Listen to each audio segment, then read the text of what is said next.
Here are my top picks from the VR Gaming Showcase 2025.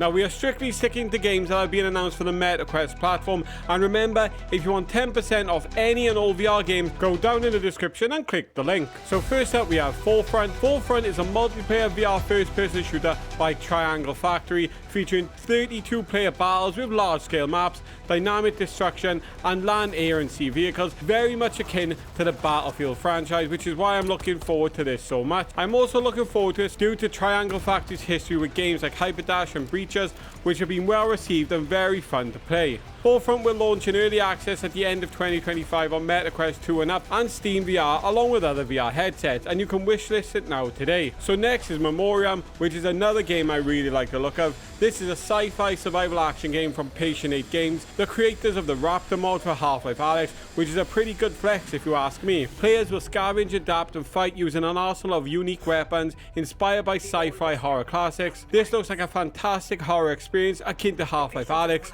that launches in September on MetaQuest 2, Quest 3 and 3S, with SteamVR and PSVR 2 coming later in the year. So next we have Prison Boss Prohibition. Now this one looks like a lot of fun if you were lucky enough to have a friend to play with. Prison Boss Prohibition is the sequel to Prison Boss VR, bringing crafting and simulation gameplay to the streets of New York City, where players build a black market empire, crafting cigarettes, booze, suits and more, all while dodging police patrols. The feature I'm most excited about with this game is a mixed reality gameplay and VR couch co-op, which is co-located play, allowing players to team up online or locally. As I said, this should be a great game to play if you have some friends to enjoy it with. It can currently be wishlisted on Meta and the Steam platform. Next up is Slender the Arrival. Now, Slender the Arrival VR brings a terrifying official Slender Man adaptation into virtual reality, immersing players in its survival horror experience like never before. Originally based on Slender the 8 Pages, this reimagining expands with a new storyline, characters, and enhanced visuals. It was games like this which is the reason I got into VR in the first place, and I'm excited to see what walking around the forest getting chased by Slender Man will be like in VR.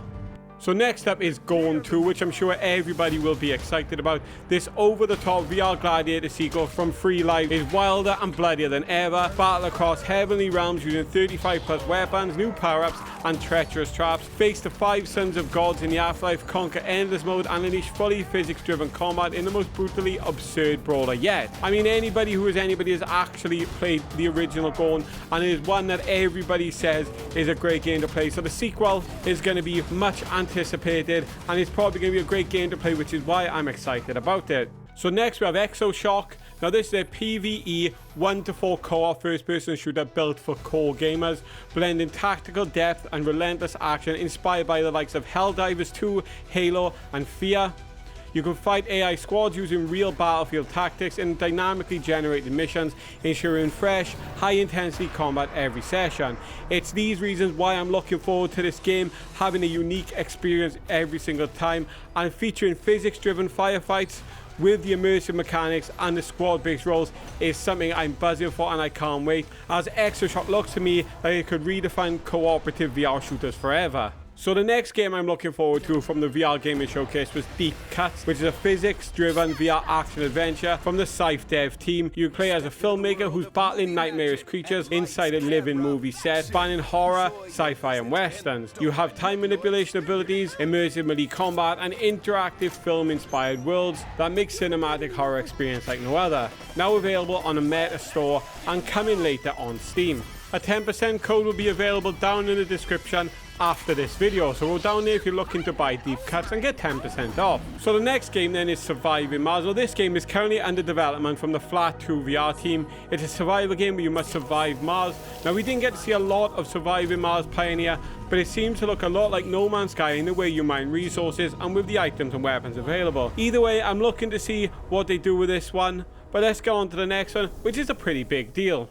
So this was one of the last games I would have ever expected to get the Flat 2 VR treatment, the absolute classic and absurd Postal 2. That's right, Postal 2 is coming to VR. Now, for anybody who doesn't know, Postal 2 is a first-person shooter known for its dark humor, open-ended gameplay, and over-the-top violence.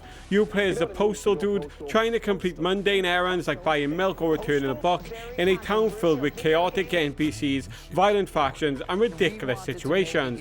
You can play it peacefully or go on a rampage with weapons ranging from shovels to cast user silencers, and it's going to be even better now the game is in VR. Let's go, let's go! So next on our list then is Out of Sight, which is a flat to VR project. It's a horror game which looks perfect for VR, as horror games mostly are, and it sees you as a bear who has to protect a young child and guide her away from the enemies. Now if you want to know more about this game, you can check down in the description where I'll leave a link, but it's due to drop on Meta and Steam at some point in the future.